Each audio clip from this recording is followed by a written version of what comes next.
अस्सलाम वालेकुम नाज़रीन, मिली वॉइस के डेली बुलेटिन ख्वाबिश बरोस में आपका इस्तकबाल है। मैं अब्दुल वहाब। मुल्क भर से अहम खबरों के इस बुलेटिन में हम देखेंगे भारत की अहम खबरें, लेकिन खबरों की तफसील से कबल पेश हैं चंद सुर्खियाँ। मोदी की नई कैबिनेट में 33 वज़ीरों पर क्रिमिनल मुकदमे, भारत की अब तक की सबसे दागदार है कैबिनेट। अलवर में फसाद की साजिश रचने वाले बीजेपी रहनुमा ज्ञानदेव आहूजा पर मुकदमा। साध्वी प्राची का मोहन भागवत के मुखालिफ बयान, कहा हिंदुओं का डीएनए गोश्तखोरों से है अलग। उत्तर प्रदेश में ब्लॉक इलेक्शन में जमकर गुंडागर्दी, 14 जिलों में तशद्दुद, उम्मीदवारों को अगवा करने के वाक़यात। और राष्ट्रगीत के लिए खड़ा न होना जुर्म नहीं, जम्मू कश्मीर अदालत का फैसला। वज़ीर-ए-आज़म नरेंद्र मोदी ने अपनी काबीना में इस हफ्ते बड़ा रद्दबदल किया है, जिसमें 15 नए चेहरों समेत 28 को रियासती काबीनी वज़ीर मुकर्रर किया गया है। मोदी सरकार की नई कैबिनेट में 42 वज़ीरों पर मुजरिमाना मामला दर्ज हैं और इस लिहाज से ये भारत की अब तक की सबसे बड़ी मुजरिमाना इल्ज़ाम रखने वाली कैबिनेट है। एसोसिएशन फॉर डेमोक्रेटिक रिपोर्ट के मुताबिक वज़ीर-ए-आज़म नरेंद्र मोदी के लिए नए कैबिनेट में शामिल 28 वज़ीरों में से 4 के खिलाफ कत्ल की कोशिश के मामले दर्ज हैं। एडीआर के मुताबिक नए वज़ीरों में 33 वज़ीरों पर मुजरिमाना मामले दर्ज हैं, जिसमें 23 वज़ीरों के खिलाफ सीरियस क्राइम के मुकदमे चल रहे हैं। नए वज़ीरों में शामिल सबसे कम उम्र बिहार के नीतीश प्रमाणिक के खिलाफ कत्ल का मामला है। इसके अलावा जॉन बारला, प्रमाणिक, पंकज चौधरी और वी मुरलीधरन के खिलाफ मुकदमा चल रहे हैं। बीजेपी के राम राज्य यानी उत्तर प्रदेश में ब्लॉक इलेक्शन के दौरान गुंडागर्दी की सारी हदें पार हो चुकी है।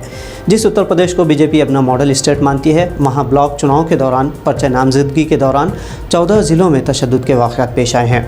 कई ज़िलों में अगवा और गोलियां चलाने की खबरें हैं, जिसे साबिक़ वज़ीर आला और समाजवादी पार्टी रहनुमा अखिलेश यादव ने जमहूरियत का खत बताया। उत्तर प्रदेश में 825 ब्लॉक प्रेसिडेंट के लिए 8 जुलाई को पर्चा नामजदगी दाखिल की गई, जिसमें 14 ज़िलों में तशद्दुद के वाक़यात हुए। कहीं उम्मीदवारों को अगवा करने की खबरें आम हुई तो कहीं पर्चा छीनने की बात सामने आई है। बीजेपी और समाजवादी पार्टी के हामियों के बीच कई जगह झड़पें देखने को मिली। सीतापुर में फायरिंग से 3 लोगों के जख्मी होने की खबर है। अम्बेडकर नगर और उन्नाव के नवाबगंज इलाके में बीजेपी उम्मीदवार पर पर्चा छीन कर भागने का इल्ज़ाम लगा। कानपुर में बलहौर और शिवराजपुर से समाजवादी पार्टी उम्मीदवारों के गायब होने की खबरें हैं। राजपुर में बीजेपी और समाजवादी पार्टी हामियों में झगड़े की खबरें हैं। महाराजगंज में भी बीजेपी उम्मीदवार की जानिब से खातून उम्मीदवार से बदतमीज़ी का मामला पेश आया है। बागपत के छपरौली में आरएलडी के उम्मीदवार को पर्चा नामजदगी दाखिल करने से रोका गया। इसके अलावा झांसी के बड़े गांव और अयोध्या के मियाँ ब्लॉक में भी पुलिस को लाठीचार्ज करना पड़ा। इसके अलावा ऐसी कई मिसालें देखने को मिली जहाँ पुलिस खामोश तमाशा बनी रही और साबिक़ एमएलए या कायदीन झड़पों में मशगूल रहे। राजस्थान के अलवर में महापंचायत के आड़ में मुस्लिम मुखालिफ जहर आलू तकरीर करके फसाद भड़काने की सिमत में बीजेपी रहनुमा और दीगर अफराद के खिलाफ राजस्थान पुलिस ने मुकदमा दर्ज किया है। बीजेपी के साबिक़ एमएलए ज्ञानदेव आहूजा ने राजस्थान के एक देहात में नफरत आमेज़ तकरीर करते हुए 25 जुलाई को हज़ारों अफराद को तलवार, लाठियों और बंदूक लाने को कहा है। मियों मुस्लिम अक़लियतों को जान से मारने की धमकी भी उन्होंने दी, जिसके बाद इलाके में दोनों तबक़ात में दहशत का माहौल है। दो समाज में फसाद भड़काने की सिमत में एडवोकेट आस मोहम्मद खान की शिकायत पर आहूजा और दीगर अफराद के खिलाफ एफआईआर दर्ज भी की गई है।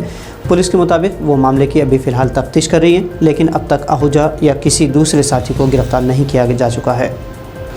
आरएसएस सरबराह मोहन भागवत के सारे हिंदुस्तानियों का डीएनए एक है वाले बयान पर सबसे ज़्यादा हिंदू शिद्दत पसंद तंजीमों को तशवीश है। विश्व हिंदू परिषद की मुतनाज़ा लीडर साध्वी प्राची भी मोहन भागवत के बयान से तज़ब्ज़ुब में है और उन्होंने मोहन भागवत के बयान के खिलाफ उल्टा बयान दिया है। अपनी बेचैनी जाहिर करते हुए साध्वी प्राची ने कहा कि उनका डीएनए गोश्तखोरों के डीएनए से नहीं मिलता। राजस्थान के दौसा में मुनक़दा एक प्रोग्राम में साध्वी ने कहा कि हिंदुओं में गोश्तखोर नहीं पाए जा सकते हैं, जबकि हकीकत यह है कि हिंदुस्तान में खुद हिंदुओं में ज़माने क़दीम से गोश्तखोरी का रिवाज रहा है। साध्वी ने मज़ीद जहर उगरते हुए कहा कि 2 से ज़्यादा बच्चे पैदा करने वाले अफराद को वोट देने का हक़ छीन लेना चाहिए। जम्मू कश्मीर की एक अदालत ने अहम फैसले में कहा है कि राष्ट्रगीत के लिए खड़ा ना होना जुर्म नहीं है। जम्मू कश्मीर के लेक्चरर तौसीफ़ भट्ट के खिलाफ साल 2018 में एक प्रोग्राम में राष्ट्रगीत के लिए खड़े ना होने पर बीजेपी कायद की जानिब से एफआईआर दर्ज की गई थी। अदालत ने इस एफआईआर को मनसूख करते हुए कहा कि राष्ट्रगीत के लिए खड़ा ना होना कौमी शायर की बेइज्जती रोकने के क़ानून 1971 के तहत जुर्म नहीं। जस्टिस संजीव कुमार की बेंच ने मज़कूरा क़ानून का हवाला देते हुए कहा कि क़ानून सिर्फ उस आदमी को सज़ा देने का इख्तियार रखता है जो या तो राष्ट्रगीत गाने से रोकता है या इस तरह के गीत में किसी भी तरह की कोई गड़बड़ी पैदा करता है। लेक्चरर के मामले में ये साबित होता है कि वो राष्ट्रगीत के लिए खड़ा नहीं हुआ है। ये राष्ट्रगीत के लिए एहतराम नहीं है, लेकिन क़ानून के लिहाज से जुर्म भी नहीं।